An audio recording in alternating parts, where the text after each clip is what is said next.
Hello, superstar. I also don't know why this is happening. My eyebrows look like they're two different colors, which is really concerning because they look exactly the same color in the mirror because I just looked at myself and I'm like, you are flawless today. Now, I am not going to keep you waiting with the dating update. It is so funny because I was telling someone before that I'm like, I have a feeling that this is probably going to be the reason that my listenership of the podcast just goes through the roof. Is I will just give you dating updates on every single episode and be like, we are not putting anything on socials anymore. You have to listen to the Business Fondle podcast, which I still think is a very on brand way to do things, given that, I was a sex and dating writer. And if you've listened to episode 1, our first date, I talk about how I love to fuse dating and business together. Now, I'm going to say the anecdote that I'm about to share, I really think relates to the content of what we are going to learn in today's episode. But just to give you a little brief summary, my date canceled. He canceled after being so heavily pursued by this man. And when I say heavily pursued, it's so funny because I'm like, well, he didn't really do that much. But I think compared to the dumpster fire that is the dating scene these days, there was a bit of pursuing. The fact that he accosted my friend at an intersection and was like, is your friend single? And then ended up canceling on me 2 hours. Oh, no, it was 3. 3 hours before we were meant to go out after he'd organized everything and he'd canceled. And I haven't heard from him since. And I always think in situations like this, this relates a lot to business when, you've submitted a client proposal or you have, you've done something where you've really kind of put yourself out there and you are not met with the outcome that you want. I really feel that you have 2 choices. Now, my bold opinion is that the whole, "I'll feel your feelings and you're entitled to be sad" actually works against people because I think sometimes it can just cause us to wallow. And this isn't me saying don't feel your feelings, but I'm just a huge believer that you put a time limit on how long you're going to feel whatever negative emotion for, and then you have to have a strategy for moving through it. Same with clients, same with love, same with everything. So when he canceled, I had messaged my friend Jordan and she's like, we're going to go out. So we went out to a delicious French restaurant and ended up sitting next to this table of amazing men. One of them is actually subscribed to the Business Fondle. He wasn't before, but I got his phone when he said he likes podcasts. And I made him subscribe and I've downloaded some episodes. So he could even be listening to this. Hello. But, these men, there was a CEO, 2 of them have businesses, and we were just sitting down talking about business and all of the things all night. I've walked away with 3 incredible new LinkedIn connections. Now, this is so funny to me because, I think the default is let me just sit at home and wallow and go back on the apps and really delve into self-pity, right? And I think a lot of people do this. But instead, I was like, well, no, fuck that. I'm going to get out there. I'm a fucking treat. Why am I going to deprive everyone and myself of that? Am I really going to fuck my state? Am I going to fuck my state for a man? If a man has, he has disappointed me, why am I going to fuck my life up more for that? Right? That's disgusting. So business is exactly the same. A client says no, and you don't want to lose sleep and not pitch or not do something because you're like, oh, they don't want to work with me. Get over it, right? Get over it. You can feel upset for 5-10 minutes and then, baby, you just have to move the fuck on because you have to remember who you are. You have to remember who you are. You have to remember what you're here to do, and then you have to go and do it. And you being in this little ball of pity, it actually accomplishes nothing. Okay. It's a fucking drama story. Do you really have time for that? So allow me to be your expander that when something is not working, you just fucking go and do the next logical thing. You take yourself out, you get dressed up, you get some crepes, The guys next to you will say that it's pancakes. And I was like, they are not pancakes. You go out, you get the good wine, you sit and you have a meal, and you be open to how life is just going to present an incredible opportunity. And this is where it is up to you to do something with it. So what the fuck are you going to do?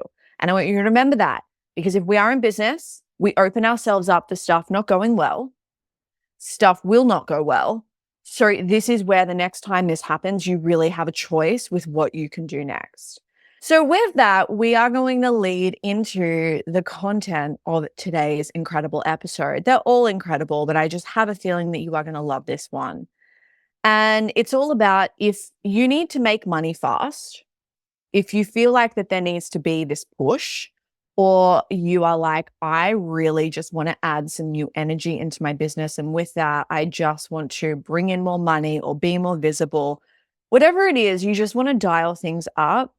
This is going to deliver you. I think I've got 5 wonderful tips here for you to action, Okay. So if I needed to make money fast, you came to me. If you came to me and said, Queen Peta, I need to make money fast. I want to turn my shit around. What should I do? This is going to be your game plan. So the first step is that I would audit my circle, and I would ensure that I'm not talking to drama affirming people. Now, have you ever started a conversation with someone because you know that they are just going to agree with you and support your agenda?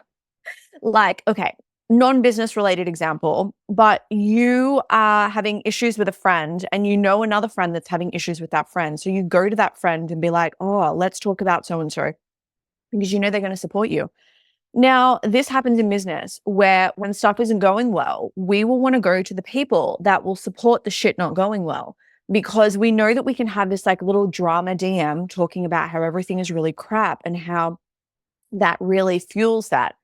We don't want to have that. Anytime we are going into an up level, anytime we want to make more money, we really want to audit our circle and be so conscious of who we are going to be around.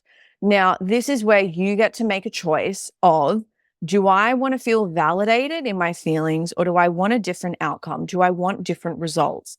And if that is the case, you need to be so conscious of who gets access to your energy and who you have conversations with and who you are talking about business with and who you are sharing stuff with.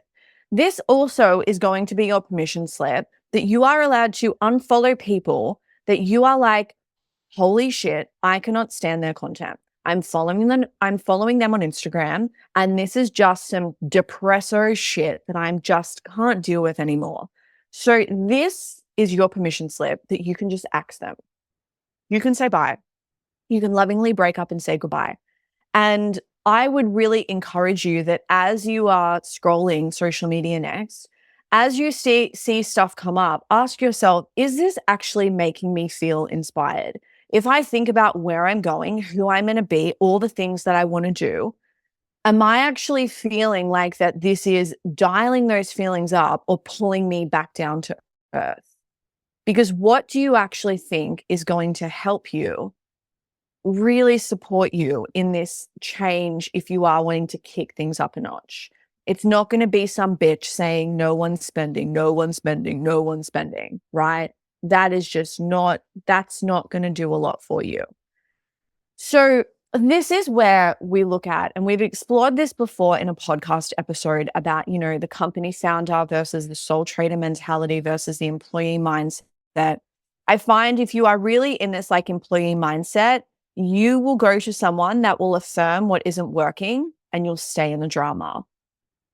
The company founder you will put yourself in the energy of people that have a good strategic and positive mindset, because company founder you understands that if you are driving the company, you are driving change. You don't want to drive the fucking vehicle into the little shit valley, because that's going to get really hard to pull that car out of shit valley. So that is the first thing that you are going to do. You are going to audit your circle and ensure that you are not talking to drama affirming people. The second thing I would sell high ticket. I would look at your offers and I would sell the most expensive thing that you own. I would catalog what you have and be like, what is going to bring me in high profit, high return? What does that look like? This is where if you have a really big offer suite, we're not going to be focusing on the $7 offers. Okay. We are not.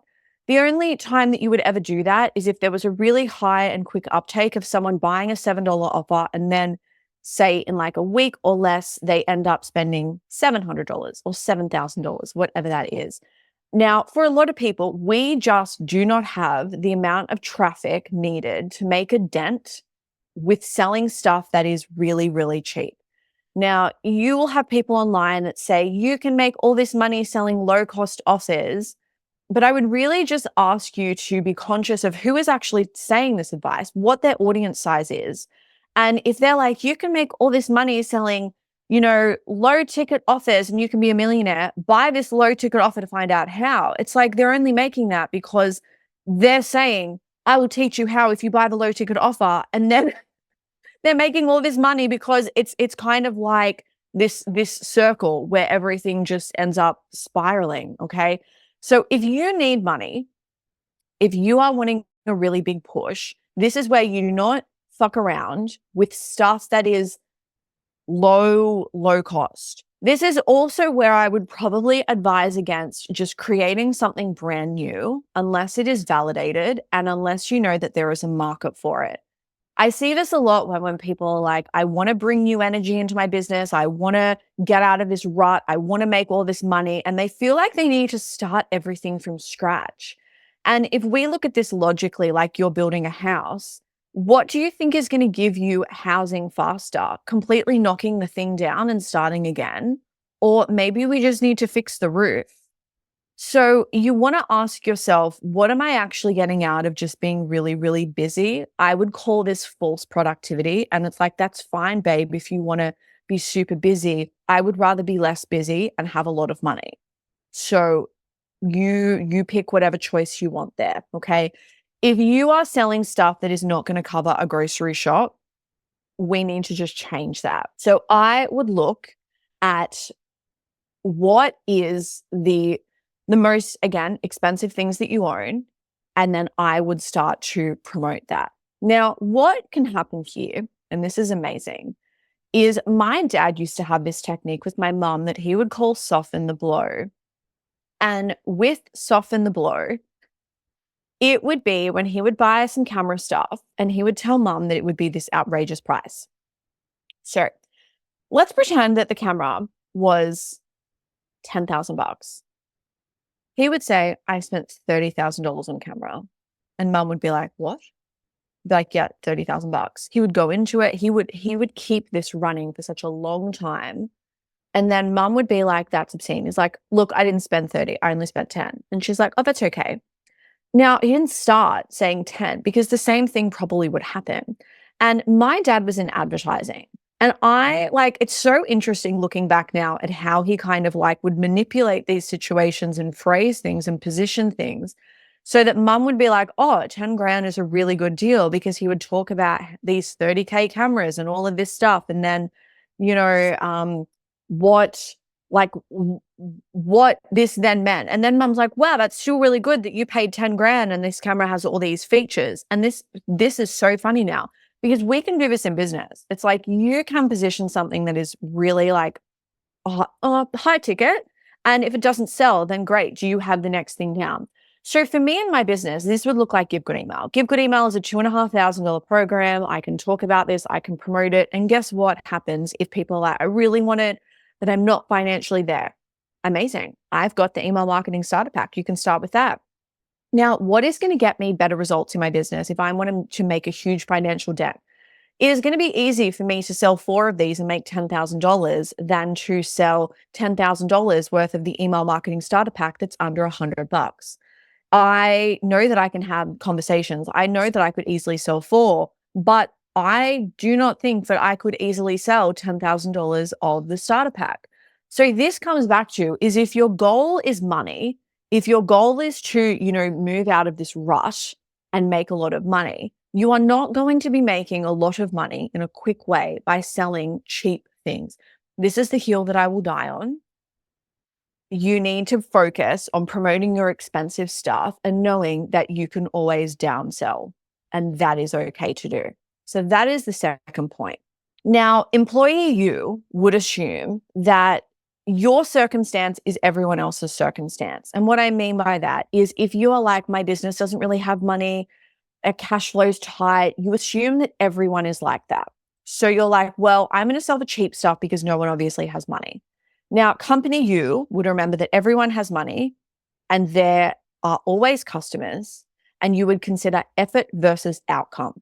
So what effort do I need to put in to get the outcome that I want? And then with that, what makes sense for me to focus on? Now, point number 3, I would create a list of all my resources.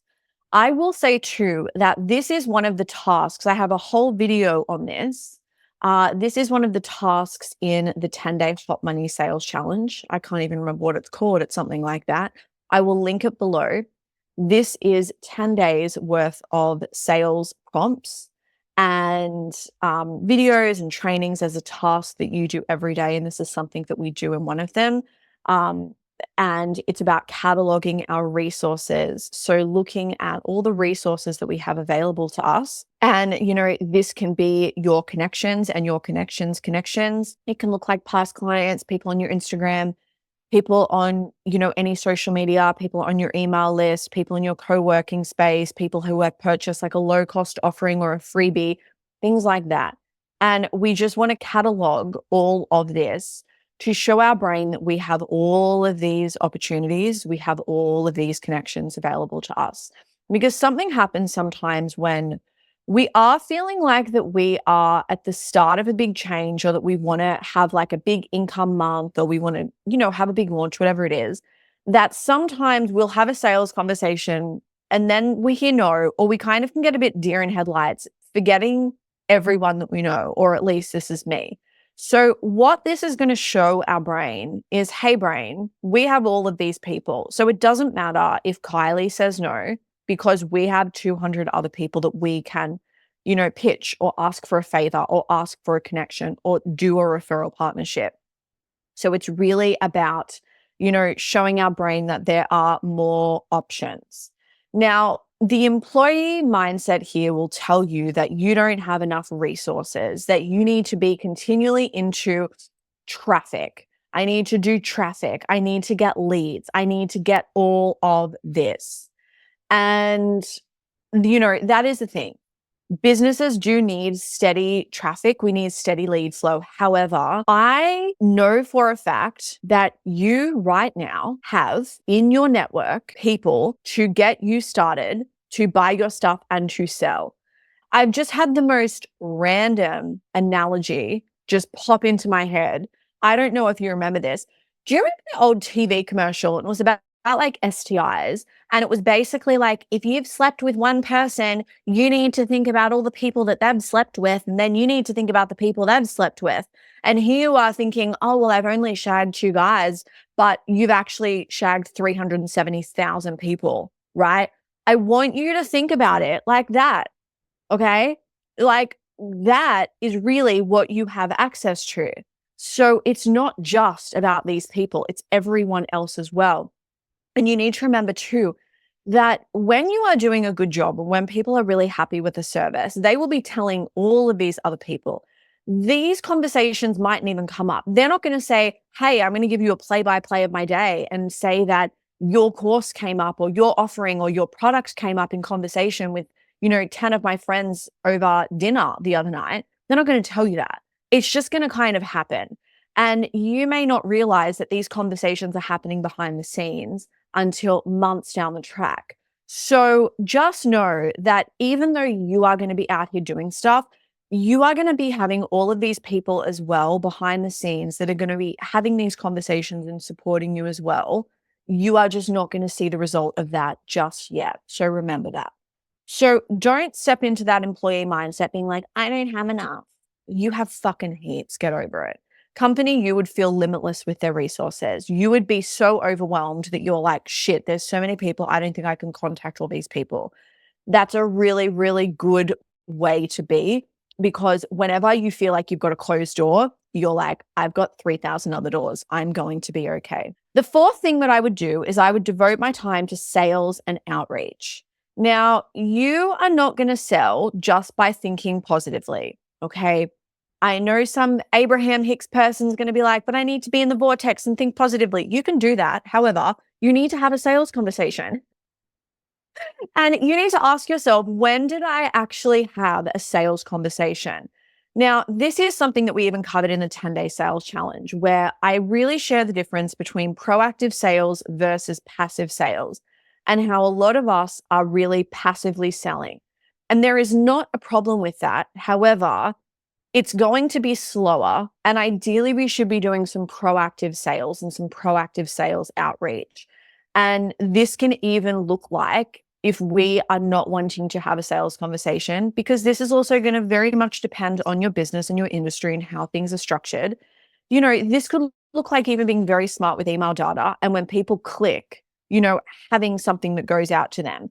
This can even look like creating post-purchase flows that go out when someone has bought something that will sell them the next thing. There is this really fun stat that was shared by Harvard Business Review, and it was, what was it?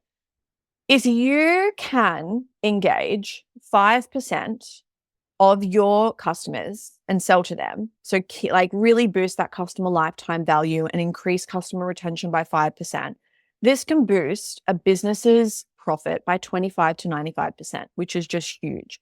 Now, when I heard that, my brain was like, there's so much that can be done here with email. And if people don't do this, like if you don't have anything when someone buys that we're nurturing them to that next purchase, this is a way that we're kind of basically, saying no to money. So we can start to do this in our business. Now, when it comes though to wanting to have a really big result in a short amount of time, stuff like this is going to take a little bit to put together. So this is where having a conversation can just be a really quick and direct way. Now, I would ensure that this would be the top of my to-do list. This would not be something that I would do in the afternoon. I know a lot of people are like, let me just create a reel and let me do a post. You know what? Put that on the bottom of your list and actually have a sales conversation. I would rearrange my day to focus on this. I would not clean my inbox. I would not do false productivity things. I would have sales conversations. I will also say as well that don't feel like that this needs to be a huge saga. Back when I used to do network marketing, I would have people that I would want to contact to either invite to a class or host a class for me, whatever it was. And I would just do things in like little pockets of time. Now, this was back when voice notes weren't too annoying, but I used to just voice notes in people. So I would be walking up the street to get some groceries and I would just flick 3 voice notes out.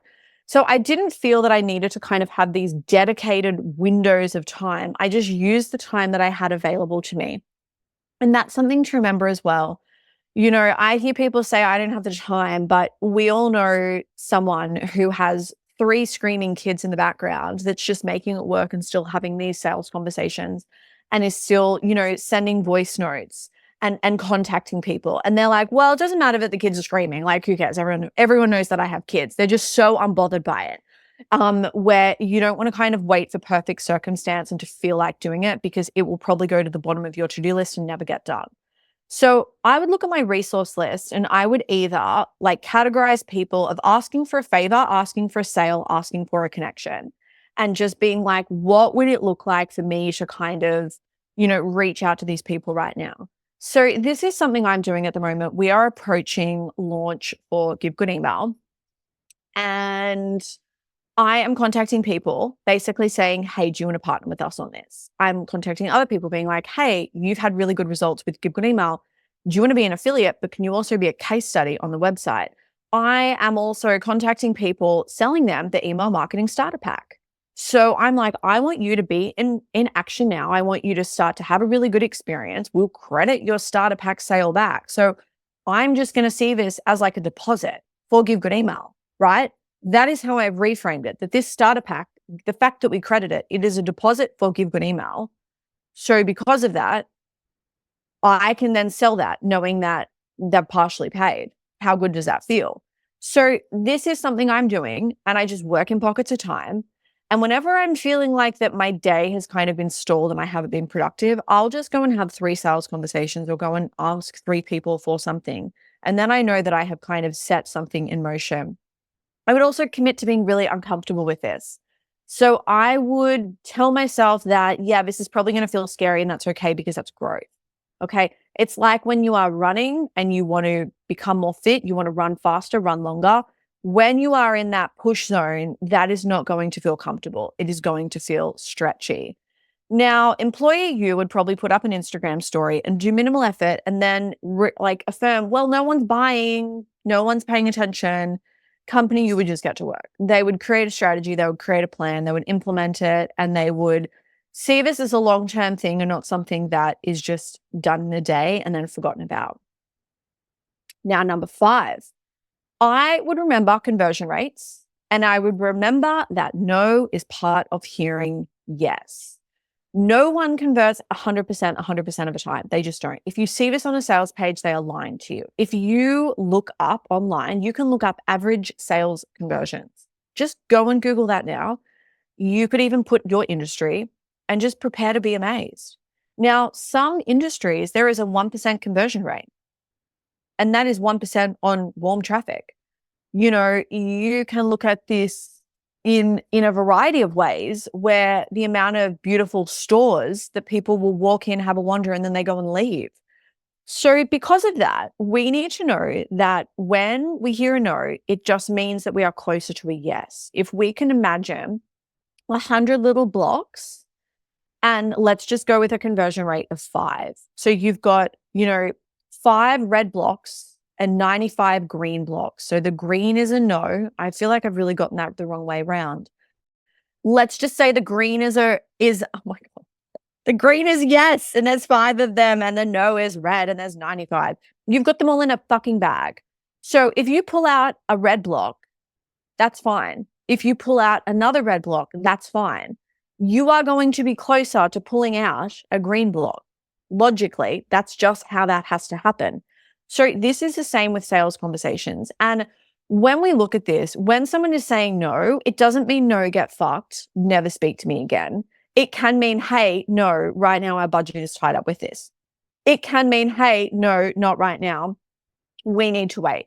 It can mean, hey, no, not right now. I actually want to engage you privately. So we want to make sure that we are not kind of like cutting off that no and feeling like that it's, well, this is where the story stops, because that is just 100% not the case. Okay. Hearing no is a fact of business, and not wanting to hear no is potentially why your sales aren't where you desire. So employer you would hear no and call it a day, but company you would hunt for the yes. So this is where you get to go and be a little yes hunter, but also know that the more no's you hear, you can tally them up. You are going to be closer to a yes. And then we have our last point, number 6. I would devote time to this every single day, and I would devote time to this even when I am booked and I am busy. A lot of the time people want to do this when their business feels like that it isn't moving as fast as they want, or like you're going backwards. It's like the time to market is when you're busy. The time to not market is when you are really quiet, because ideally we want to keep marketing so we are continually busy. Now, we have a business, and as business owners, we are salespeople before we ever deliver the thing that we are paid to do. We need to sell the thing to get them in the thing. So I would always be selling. I would always be marketing. And, remembering that for a lot of us, we are going to be needing to do continual outreach. We are probably going to have more time than we would like grinding and doing things, because it is going to take a while for our business to be so trusted where someone is just like, yes, I'm happy to invest everything that this brand does. And, that we have our reputation and our client base and our customers that just support everything happening. It is rare that I look at a business that they can just do something. They don't really have to do a lot to get the desired outcome. And we also need to remember that we have no idea what is happening behind the scenes as well. So we want to make sure that, if we are in a bit of an income dip, that we aren't kind of saying in that income dip, hoping that it will get better. It's up to us to show up for our vision and to work and to have these wonderful sales conversations. And if you follow these 6 tips, you will be in a completely different position. The thing is, you can go and do this and devote an hour to this, and that's fine. But what is actually going to give you an amazing result is if you actually do this every single day. And when I say that, I don't mean that I expect you to work every single day. If you do this every day, you will get an amazing result. And you'll hear people, Alex Hormozy and Tony Robbins, they talk about this all the time. It's like, if you want more results, you have to do more than everyone else. But again, this is completely up to you. But all I'm saying is, if you work a 3-day week, are you doing this in the 3 days? Because what is really going to slow your growth is if this is just happening for you once a month, and it's kind of happening like, oh, well, tick, done, and then we forget about it, okay? Because I always like to think, if I am as good as I say that I am, then it's really fucked of me to not sell my stuff and hold myself back and wait for people to come and find me. In a time where there are just so many people online with a laptop and opinion and their stuff is terrible, it is really up to us to posture and highlight what we do. Because the problem is, there are all of these people online that potentially aren't that fantastic. But if we hold ourselves back and these people are charging forward, guess who people work with? They work with those people. So for us, if we are truly great, the best service that we can do is to sell and to show up and to continually promote what we do and how we do it. So I would challenge you, after you've listened to this podcast episode, to go and just sell some stuff and have a sales conversation. I'm just going to run through these 6 little tips again really quickly, just so you've got them.